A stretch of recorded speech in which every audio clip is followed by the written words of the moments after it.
Hey everyone, Travis here at the very end of day two of the playoffs, the first day or the second day of the playoffs, but the first set of them here at the NALCS studios in Manhattan Beach, and I'm joined by VoyBoy, fresh off of a clean 3-0, perfect best of five matchup against CLG. VoyBoy, CLG had so much hype coming into today. Until yesterday, I started to hear a little bit of doubt from some of the people here at the studio. What were your guys' best guess at what they would be like today? We had no idea. We thought they were gonna be good. We thought they just picked up Korean tendencies, like try to patch up some of their holes that they had previously, and we thought it was gonna be a really tough match. But we didn't really concern ourselves too much with how they were playing or how strong they would be because I don't think that really serves any purpose. We just worked on our own game, came up with as much like comms as we wanted, as we could come up with, and most importantly, just worked on our team play because that's something that we kind of lacked throughout the season. For the longest time, we'd like make a lot of plays. Like if you look at the stats, like our early game was probably the best. I think LMQ was close out of every team, but we would just throw somehow mid or late game, and we had like the most first bloods by a huge margin. So we were like solid players, but when it came down to team play, we were lacking, and that's something that we were really tried to work on in these last few weeks that we had off since the last Super Week that we did well.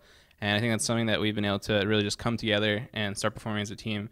And you saw it, like it wasn't just one person like going off. Like we all contributed. Everyone was doing well. Like I think everyone played really well in our series, and it just showed we were able to 3-0 CLG and move on to the next round to play Cloud9. So I'm just really proud of my team, really happy with our progress and how things have turned out. And yeah, just a really great feeling. So much of the conversation leading up to this was about CLG, but you guys came out as the victors. So while they were in Korea, what were you guys doing? I mean, I know you just described what the things you were focusing on, but were you like boot camping hardcore? Did you do extra scrims? What was the practice like for you these past couple of weeks? Yeah, we practiced like pretty much straight throughout the whole weeks. We had like one off day, six days a week of scrims. Either we'd have two sets and then one best of five, so we'd start scrimming at 12 and sometimes end at like 10, or we'd have just like two best of fives with different teams just to try to mimic the playoff format and just try to go into the match with full confidence. And yeah, we didn't slack off at all. We were just trying our hardest. We didn't play as much solo queue as we usually do because the servers were down a lot, but we just made up for it by like doing matchups, like just watching VODs, stuff like that. And yeah, we were pretty much practicing hardcore like throughout the whole 3 weeks that we had off. Talk to me about the picks and bans that you guys had for those three games, because you guys are definitely known for being a little bit more unconventional than some of the other teams, and obviously we saw some interesting stuff go down today. Yeah, so they had a decent pick and ban, at least ban strike going into the games. They kept banning out our Triss comp, which was like pretty good, and then they also started banning Corky, which is something that I was spamming Corky in solo queue for a bit, and it's something that we actually did work on. So we had like multiple variations of our double AD comp, and they were able to ban out a few of those. We kind of just played champions that we thought were good, champions that we practiced. Like our pools are very deep right now, so the series just barely scratched the surface on what we've been working on. And the fact that we were able to take the whole series without having to reveal too much is actually really really good. Um, and yeah, we just kind of outplayed them. I think most of the games they went for the picks that they thought they wanted, and we went for what we wanted, and it just ended up working out really well for us. So then this is just kind of like the tip of the iceberg in terms of the potential you guys have and what you can pull out then. Yeah, pretty much. We practiced way more than what we showed here, and I think that's good because we're playing Cloud9 in just a few days, so not too much practice time left. But I think we're pretty confident going in. Do you think they were slow at all to respond to what you guys had? Because even in game three, right at the start of it, I don't know if you had a chance to hear it, but there were big cheers from the audience when they finally banned out Nidalee and Syndra. Yeah, yeah. So first two games we played Nidalee and Syndra, and we just like pretty much won the game from start to finish. Um, yeah, I was expecting Nidalee and Syndra to be banned in game three. It's actually funny. I would play Syndra in the season, and although I personally and my team thought I would play well, we'd always somehow lose the games. So it's pretty funny that I was able to pick up my first two wins on Syndra in the playoffs. It definitely felt good, but yeah, I think they've started banning uh, stuff that that worked against them previously in the first two games, but that doesn't mean that they were like great bans because we still had other stuff that like plenty of other stuff that we were ready to bring out. So they really couldn't take us off our game with any bans, pretty much. Time and time again, we'd see you land, speaking of your Syndra, multiple stuns on the team. There was a moment in time where I think you got hooked and died almost instantly, but then the Zilean ultimate came out and you just showed up and started rolling over him again. How much was Zilean important to you whenever you're on Syndra? It's decently good because you can try to get your nuke out, and if you have the ultimate, then it just makes it hard to focus you. But it's not really crucial. Like, did we have Zilean both games? First. Actually, you only had her or had him first time. It's definitely not something that I need when I play Syndra. I just focus on trying to land as many stuns as possible and getting my full combo out. If I'm ever being focused, like, yeah, there was times where they would try to engage on me. I would just like manage to get everything off and just like pop someone, take him out of the game immediately. So I was pretty happy with how I played in those games. Quaz on Nidalee, especially that first game, just seemed like he was able to do so much. Quaz has not gotten too much attention over the time that he's been on Curse. Do you think that he's a underrated player? I think Quas is really, really good. I would say he's in the top three, definitely top laners right now in NA. And I think all our players are, honestly. Like, I think we're a really good team that gets underrated consistently. And I think that's good because going to our matches, people like community, I think other teams actually respect us because in general we play well in scrims and they know what we're capable of. But just like community and people who don't really know exactly what's going on will just always talk down about our team. But I think we're a really solid team, great players. Like, I don't think we have any glaring weaknesses. So yeah, props to my teammates. What looking at CLG and now that you've played against them, so much of the conversation now is, oh, CLG or Korea didn't help them or it did help them. I mean, you just had a chance to play against them and obviously saw them over the course of this last split. Do you think that the Korean boot camping did help them? Or were they better than when they left? I think it was the right move.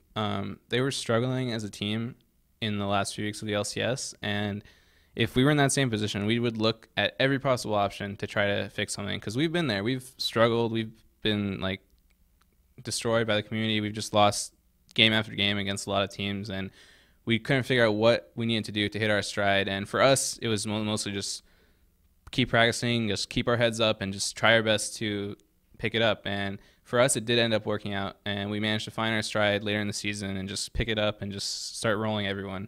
But we didn't have like the other options, and CLG was smart to look at all the options available to them, try to figure out the best plan of action, and just try to step their game up to the point that they could compete at playoffs. And I think it's kind of rude that people are looking at it so negatively because they really were just trying to get better. They did what they thought they had to do, and they practiced, they came in with strats, and it just turned out that we were able to beat them today. But it doesn't mean that what they did was wrong or that they're not like they can't be a good team or anything like that. So I think just people need to go a little easier on them. And yeah, I think any team when they're struggling, they want to improve, they want to get to the point where they can be proud of themselves in their play because no one likes losing, and that's what they did. And they were trying to win, and we just ended up winning today. So that's how the game kind of works.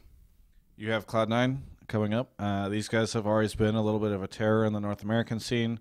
Definitely an intimidating team from whenever I've always talked to the North American teams. What are your feelings going up against them? Are you a little nervous about it, or are you pretty confident that you pulled what some consider to be an upset today and you could upset Cloud9 just as easily? Yeah, I'm pretty confident going into our next match. Cloud9 is probably the best team in NA. They have been for the longest time, but I think that we can beat them, and we just have to play strong. Like, they're good. I think the match is going to be really close, probably a 5-game series. I don't know who's going to win. Obviously, I'm going to be trying my best, and we're all going to be trying our best to make sure that we do, but it could go either way. But I'm actually really confident going up in the next round. I said when Riot did like those interviews, like, who do you guys want to play in playoffs? And I was like, I'd like to play Cloud9 because they've always been the strongest team. They've always beat us down when they've been at their top form, and we've never really managed to go over that hurdle and take them down. Like this season, I think we went 1-3 against them. Two of our losses, I would say we actually had really big advantages in the game, and we just made those blunders that people like to talk about when they're referencing Curse. And I think going into playoffs, we've actually eliminated most of those mistakes that we used to make. So I think our game against Cloud9 is going to be very close, and I think we're going to give them a run for their money for sure. Well, we'll look forward to that next week. Do you have any shout-outs, plugs, anything you want to say to all of the Curse fans out there cheering you on today and super happy about your win? Yeah, for sure. Like, ever since I started playing mid lane, I know it was probably hard seeing the team change, like seeing all this stuff happen, seeing us not really find success, and just kind of like disappointment. I think is what I would think of when I think of our past like split, like most of this split. But I think we've really stepped it up, and for the fans that were cheering us on through thick and thin, or even people who just jumped on because they like how we're playing, they like our players. I think thank you to all you guys. Really appreciate it. We've been working so hard. Like this is my whole life right now, and I've been putting 100% of my energy and focus and just trying to play well, trying to improve, and try to prove people wrong. And I think that's something that we've been able to do thus far. But we're not stopping here. We're going to be trying to make it to Worlds. We're going to be trying to play our best and just make everyone proud. So thank you for supporting us, and thanks for being a fan. I love you guys. Really appreciate it. And of course, thank you. Like, great thanks to our sponsors. You guys help make everything happen. Shout outs to Azubu, Alienware, Astro, Energems, Cooler Master, and Nissan. Thank you, everyone. Thank you so much, VoyBoy, for the interview. It's been really great to talk to you, and I'm really looking forward to seeing you guys go up against Cloud9. It was really fun seeing you guys play today, so I'm excited to see what happens there. You guys can check out the rest of our coverage of all things esports leading up to PAX in just a few days at ongamers.com.